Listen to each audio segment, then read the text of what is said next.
আসসালামু আলাইকুম। বন্ধুরা কেমন আছেন? আজকের এই ভিডিওতে আমি কথা বলব কিছুদিন আগে বাংলাদেশ সরকার সরকারি কর্মচারী কর্মকর্তাদের জন্য একটি আলাদা নতুন পে স্কেল ঘোষণা করার জন্য একটি কমিটি গঠন করেছেন। তো সেই কমিটির ব্যাপারে আমি একজন বিশ্ববিদ্যালয়ের শিক্ষক হিসেবে কিভাবে দেখছি, বিশ্ববিদ্যালয়ের শিক্ষকদের আলাদা পে কমিশন করা বা পে স্কেল করার ব্যাপারে অনেকদিন ধরেই দাবি রয়েছে। এর পিছনে কিছু কথাবার্তা বলব। বাট তার আগে আমি শুরুতেই মাইলস্টোন কলেজে আমাদের যারা নিহত হয়েছেন আমার কোমলমতি শিক্ষার্থীরা এবং তার সাথে যারা আমাদের শিক্ষকরা রয়েছেন অনেকেই আমাদের মাঝে আজকে নেই। তাদের প্রতি গভীর সমবেদনা এবং তাদের আত্মার মাগফিরাত কামনা করে শুরু করছি। তো বন্ধুরা ১ম এ যে বিষয়টা নিয়ে আমি কথা বলব তা হচ্ছে আমাদের বিশ্ববিদ্যালয়ের শিক্ষকদের জন্য আলাদা পে স্কেল প্রয়োজন রয়েছে কিনা? ১ম একটা কথা বলি যে বাংলাদেশে পাবলিক বিশ্ববিদ্যালয়ের পেছনে অর্থাৎ ওভারঅল এডুকেশনের পিছনে সরকারের যে এক্সপেন্ডিচার টু জিডিপি অর্থাৎ জিডিপির যে পরিমাণ অর্থ আমাদের এই শিক্ষাক্ষেত্রে ব্যবহার করা হয় তার সবচেয়ে কম যদি আমি অন্যান্য সাবকন্টিনেন্ট কান্ট্রির কথাটা দেখি। বিশেষ করে বাংলাদেশে যদি আমি স্পেসিফিকলি বলি তাহলে সেটা খুব ২ এর কাছাকাছি অথবা ২ এর অনেক নিচে। 1.5 টু 1.75% হচ্ছে জিডিপির কন্ট্রিবিউশন।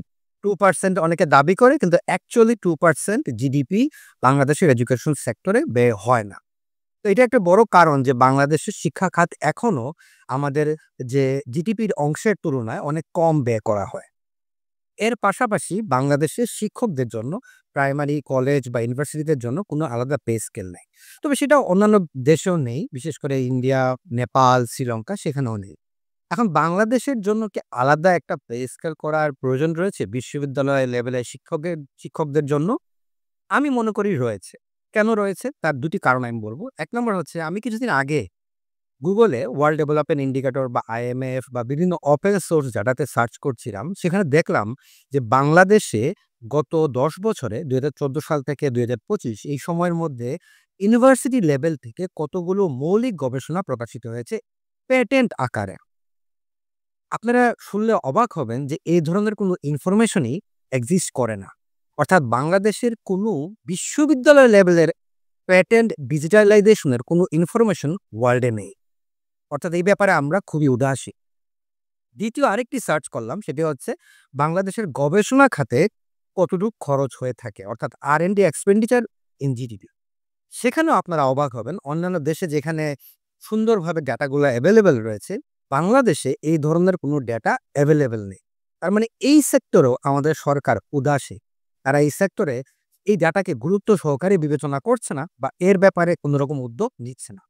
এই ২ টা প্রধান কারণের পিছনে বিশ্ববিদ্যালয় লেভেলে আমাদের যে উদ্দেশ্য নলেজ প্রোডাকশন করা বা জ্ঞানকে তৈরি করা, নতুন জ্ঞানের বহিঃপ্রকাশ করা সেটা কিন্তু হয়ে উঠতেছে না। এই ২ টি প্রধান কারণে যে এডুকেশন সেক্টরের অবহেলা, গবেষণা ক্ষেত্রের অবহেলা এবং আমাদের আসলে কোনো কম্পিটিটিভ স্যালারি নেই। একটা মজার কথা বলি, একজন বিশ্ববিদ্যালয়ের শিক্ষক ধরেন আমি যদি ১০০ টা পাবলিকেশন করি, তাহলে আমি যে গ্রেডে যাবো অর্থাৎ যেখানে প্রমোশনের জন্য যে রিকোয়ারমেন্ট আর একজন যদি ৮ টা পাবলিকেশন করে তার জন্য সেম রিকোয়ারমেন্ট। তাহলে যে ১০০ টা পাবলিকেশন করলো তার জন্য আসলে কি ইনসেনটিভ বিশ্ববিদ্যালয়গুলো দিচ্ছে? আসলে কিন্তু নেই। এবং এই যে প্যাটার্ন আমাদের বিশ্ববিদ্যালয়ের শিক্ষকরা করবেন, কেন করবেন? কারণ তার যখন প্রমোশনের সময় আসে বা তার যখন অন্যান্য জায়গাতে ইনসেনটিভ এর দরকার হয় তখন তো সেটা পাচ্ছে না। তাহলে সেলফ মোটিভেশন এ একজন মানুষ কতদিন প্যাটার্ন বা এই ধরনের ভালো পাবলিকেশন করে যাবে? এইজন্যে কিছুদিন আগে ইন্ডিয়াতে একটি নতুন সিস্টেম চালু করা হয়। আপনারা জানেন যে ইন্ডিয়াতে ইউজিসির আন্ডারে একটি পে কমিশন যেটা 7th পে কমিশন রয়েছে। তাদেরকে তারা পরিমার্জিত করে বিশ্ববিদ্যালয়ের শিক্ষকদের জন্য করে দিয়েছে। বাংলাদেশে এই ব্যাপারে কোনো উদ্যোগ নেওয়া হয়নি। ইন্ডিয়াতে কিছুদিন আগে একটি করা হয়েছে এপিআই একাডেমিক পারফরম্যান্স ইন্ডিকেটর। এর ভিত্তিতে একজন প্রফেসর অথবা একজন এন্ট্রি লেভেল শিক্ষক তার পারফরম্যান্স এর কারণে ইনসেনটিভ, বোনাস এবং কিছুটা সেলারিগত দিক দিয়ে তারতম্য হয়ে থাকে। এতে তারা উৎসাহিত হয় এবং যার কারণে ইন্ডিয়াতে যখন আপনারা প্যাটেন্ট সার্চ করবেন বা যখন R&D সার্চ করবেন তখন দেখবেন যে হিউজ ডিফারেন্স অন্যান্য কান্ট্রির তুলনায়। যেখানে বাংলাদেশের এন্ট্রি লেভেলের একজন শিক্ষকের সেলারি হচ্ছে $৩৭৫ সেখানে আমাদেরই পার্শ্ববর্তী দেশগুলোতে ৪০০ বা $৪৫০ হচ্ছে এন্ট্রি লেভেলের সেলারি। আমাদের কাছাকাছি হচ্ছে নেপাল ৩২৫ অনেকে বলতে পারেন এটা আসলে পারচেজিং পাওয়ারের সাথে সম্পর্কিত। হ্যাঁ, পারচেজিং পাওয়ারের সাথে সম্পর্কিত। এ ব্যাপারে অন্যান্য বিষয় নিয়ে আমি পরে আরেক সময় আলাপ করব। তবে তারপরে যদি মোদ্দা কথায় বলি, সাদা কথায় যদি বলি তাহলে বলব যে বাংলাদেশের সেলারি এন্ট্রি লেভেলে, বিশ্ববিদ্যালয় লেভেলে এখনো অনেক কম আমাদের পার্শ্ববর্তী দেশগুলোর তুলনায়। আর আমাদের আসলে কোনো পলিসিই নেই যে এই শিক্ষকদের কাছ থেকে যে আউটপুট আনবো, এর জন্য আমরা আসলে কি ধরনের কাজ করা উচিত। এ ব্যাপারে কোনো পলিসি আমাদের নেই। আমি মালয়েশিয়াতে পোস্টডক করার সময় দেখেছি সেখানে কেপিআই ছিল, কি পারফরম্যান্স ইন্ডিকেটর। তার ভিত্তিতে একজন শিক্ষককে মূল্যায়িত করা হতো এবং এর ভিত্তিতে একজনকে প্রমোশন দেওয়া হতো। এখন আপনি বলবেন যে একজন শিক্ষক সেইম প্রফেশন, সেইম লেভেলে কিছু না করেও যে বেনিফিট পাচ্ছে, আরেকজন শিক্ষক অনেক কিছু করেও একই বেনিফিট পাচ্ছে।